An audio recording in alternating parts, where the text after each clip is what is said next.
Bonjour à tous, bienvenue dans cette nouvelle review sur ma chaîne YouTube et on se retrouve aujourd'hui pour la review de La France a un incroyable talent, les premiers quarts de finale de cette saison 2023 évidemment. Un quart de finale qui, j'avais vu la bande-annonce, m'inspirait pas tant que ça et j'ai eu raison de me méfier. Je vous préviens, celui de la semaine prochaine ne promet pas d'être bien meilleur puisqu'on va retrouver à nouveau de façon extraordinaire, un japonais en slip. Oui, je sais, oui, je sais, oui, je sais. On va encore manquer de respect au Japon et à toute cette communauté avec mes propos la semaine prochaine, etc. Je le sais. Voilà, je le sais, mais ce n'est pas ma faute s'il y a des gens qui viennent se foutre à poil et qu'on dit que c'est bien.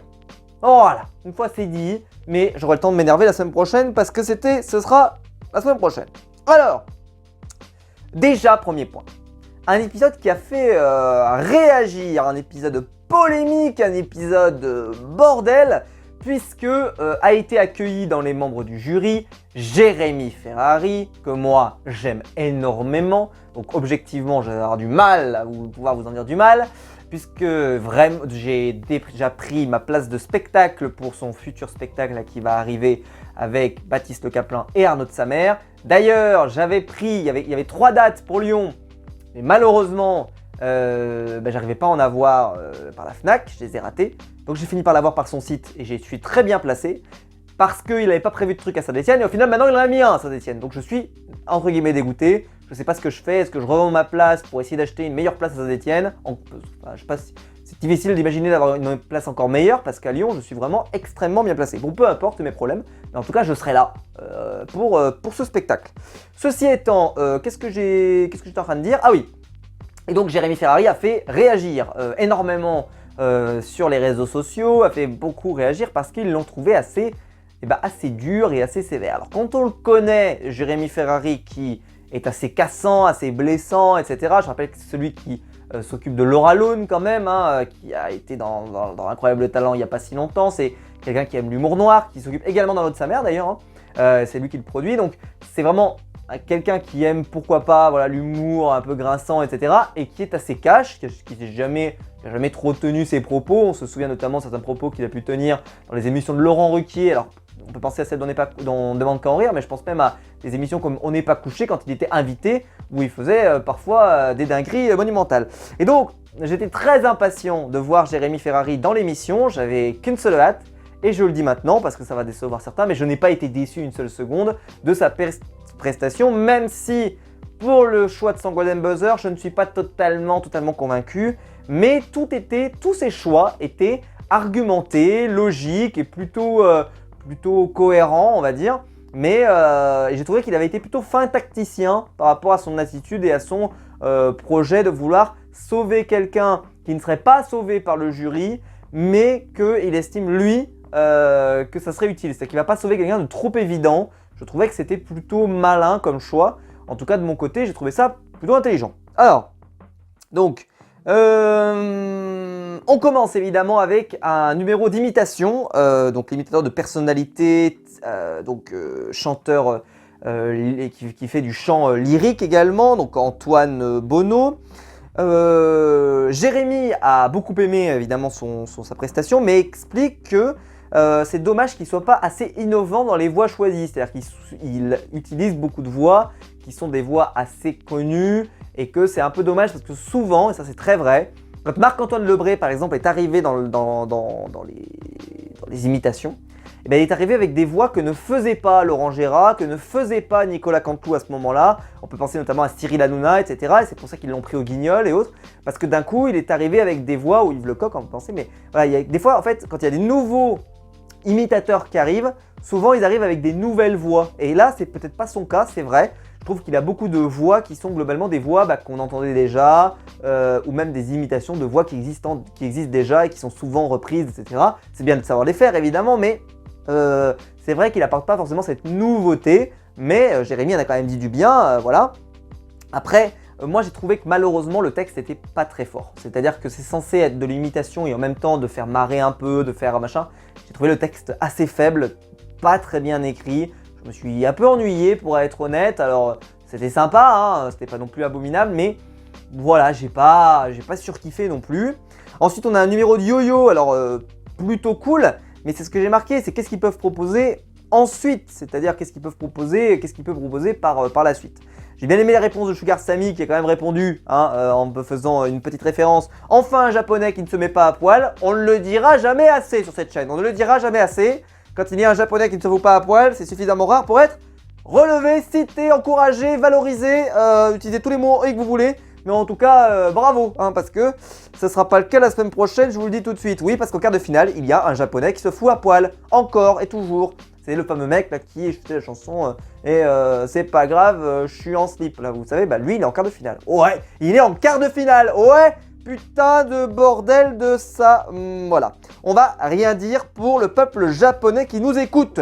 Ou pas d'ailleurs, parce que s'ils nous écoutent ou qu'ils nous écoutent pas d'ailleurs, on dira la même chose. Les japonais, ne vous mettez plus à poil sur les plateaux de télévision français, s'il vous plaît. Numéro ensuite de Sangle. Qui était Marceau Bidal avec donc ses sangles un peu originales, etc. J'ai marqué très bon choix de musique. La pluie qui tombe, c'était vraiment excellent. Pour moi, je crois même d'ailleurs que j'en suis sûr, oui, j'en suis sûr, c'était le meilleur numéro de la soirée. Pour moi. Moi, je lui aurais donné mon Golden Buzz personnel parce que je trouve que c'était le numéro le meilleur. Il était excellent de A à Z. C'était performance sur performance, c'était très beau, la mise en scène était magnifique, tout était soigné. Un vrai artiste et un vrai numéro d'incroyable talent. Pour moi, c'est le numéro qui a été vraiment abouti de A à Z et qui mérite, alors sans aucun doute, sa place en demi-finale. Ce sera le cas d'ailleurs, je vous le dis tout de suite. Ensuite, la danse sur le handicap avec donc Youssef qui propose une chorégraphie assez jolie sur la question du handicap. Et là, honnêtement, si je devais faire un pari, si j'avais dû faire un pari avant la diffusion, c'est que quand j'ai vu ce spectacle commencer, ce numéro, je me suis dit, vous allez voir, ça va être ça qui va être Golden Buzz. Pour une raison, c'est que vous le savez peut-être, mais Jérémy Ferrari était présent et était le meilleur ami de Guillaume Batz, qui avait un handicap assez lourd et qui est décédé cette année. Et je me suis dit, ça se trouve, il va... D'ailleurs, j'ai trouvé ça très beau. J'ai adoré tout ce qu'a dit Jérémy.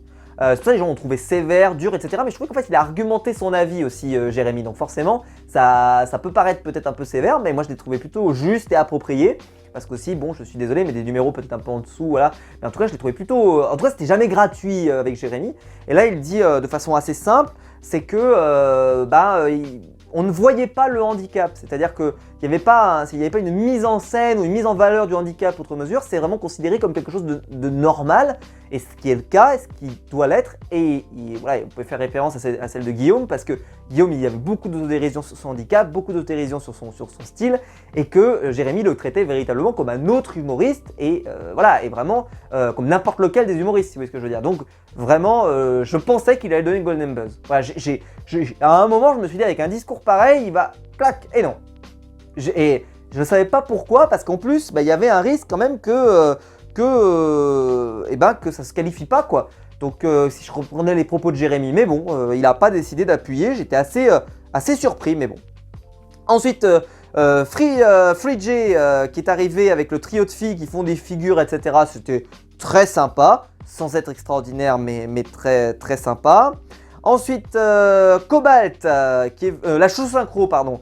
La Chouchou Synchro qui est venue. Alors, je vous avais expliqué que moi j'avais beaucoup aimé la Chouchou Synchro aux auditions, évidemment. Sauf que la Chouchou Synchro, c'est exactement ce que je vous ai dit, mais je vous l'ai dit. Donc arrêtez de me jeter des cailloux, arrêtez, je dis les choses se produisent exactement comme je l'ai dit. Donc il y a un moment, voilà, je dis les vérités, je dis les termes ici. Bah oui, la Chouchou Synchro, c'était sympa. La Chouchou Synchro, c'était sympa lors des auditions. Parce qu'il y a un côté cool, inattendu, la musique était sympa, tout le monde qui vient, nanana. Par contre, en quart, ils ne peuvent rien proposer de plus. Donc là, ils ont proposé un medley de différentes chansons pour faire de la cheucheu dessus. C'était nul. Ensuite, ils sont revenus à la chanson d'origine. Ah oui, mais il n'y a rien, il n'y a plus la magie du premier. Je suis désolé, ça vous a refait kiffer. Non, en plus, personne n'est venu sur le plateau, tu vois, le moment était... Ils ont fait un moins bon quart de finale que ce qu'il y a eu dans les auditions. C'est ça la vérité.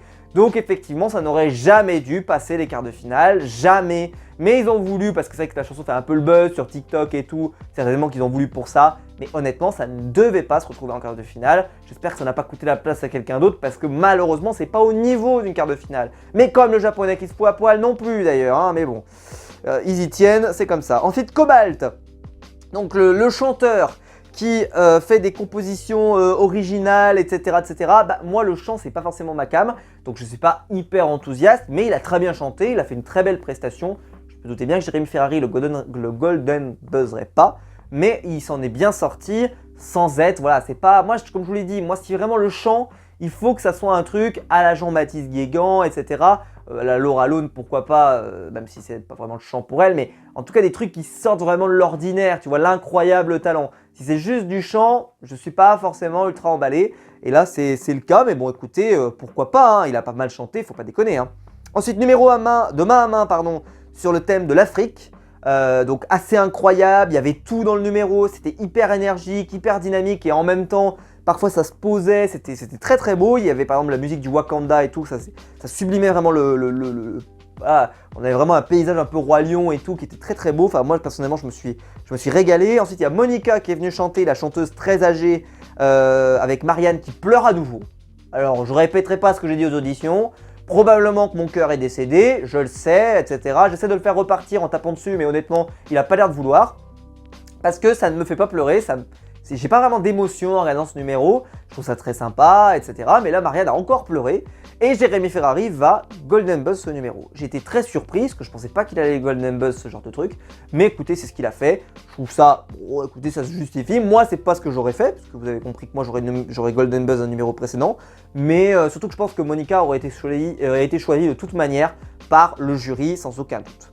Ensuite, un numéro de salsa acrobatique, pardon. Il y a une danseuse, elle est à 2 doigts, mais alors de se faire super mal et de tomber, vraiment, mais c'est passé à ça, vraiment de l'accident grave. Mais au final, non, pas de problème. Le numéro se déroule bien, etc. C'était plutôt sympa. Moi, j'ai passé un bon moment avec eux. En tout cas, j'étais assez enthousiaste. Et voilà, c'était pas non plus, mais bon, ok. Ensuite, le magicien québécois. Qui vient, donc à la fin, tout le public, c'était ça son numéro, sort un as de cœur dans des paquets qu'il avait distribués, qu'il avait mis sous les tables avant, etc. Si vous regardez la toute première image, elle est terrible pour lui. Parce qu'en fait, il fait le numéro, et là, un peu, c'est un numéro collectif, tu vois, et c'est un truc un peu impressionnant comme ça, c'est vous tous chez vous, ici, dans la salle, etc. Et ben, vous pouvez faire le numéro, vous sortez votre paquet de cartes, vous l'ouvrez, et vous allez voir qu'il n'y a qu'une seule carte qui est retournée, qu'il y a qu'une seule carte, une carte, etc. et machin. Et t'as un gamin, si vous regardez au tout premier rang, c'est tout le premier plan qu'on a, où il y a des gens qui sortent tous l'as de cœur, et lui il sort un 10 de carreau.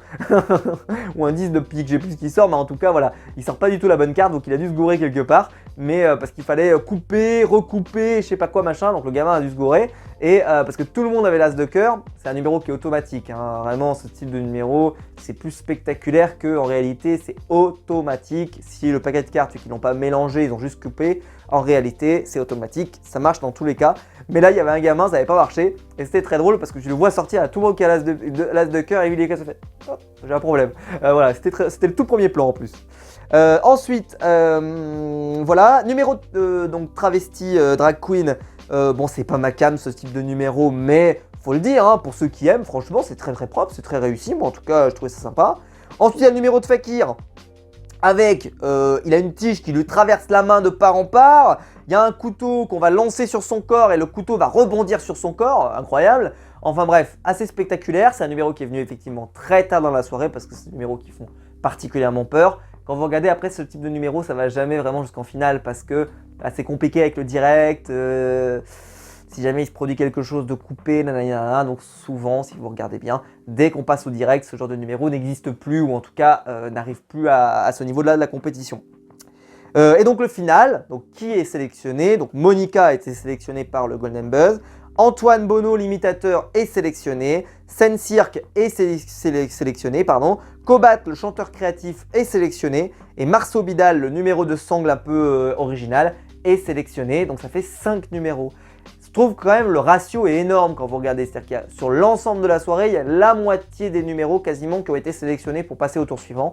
Bon, je trouve que ça donne un peu d'intérêt à la soirée.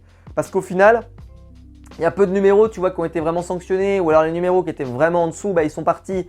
Voilà, mais bon, c'est comme ça. Je suis un peu déçu évidemment que la magie ne se soit pas imposée plus loin, mais je trouvais pas que le numéro était si fou que ça, donc moi je trouve que c'est mérité, pourtant j'adore la magie. J'ai bien aimé le numéro, il était plutôt très fort, vraiment bien fait et tout, il n'y a pas de souci, mais ça m'a pas emporté par rapport à d'autres numéros de magie qu'on a pu avoir les autres années.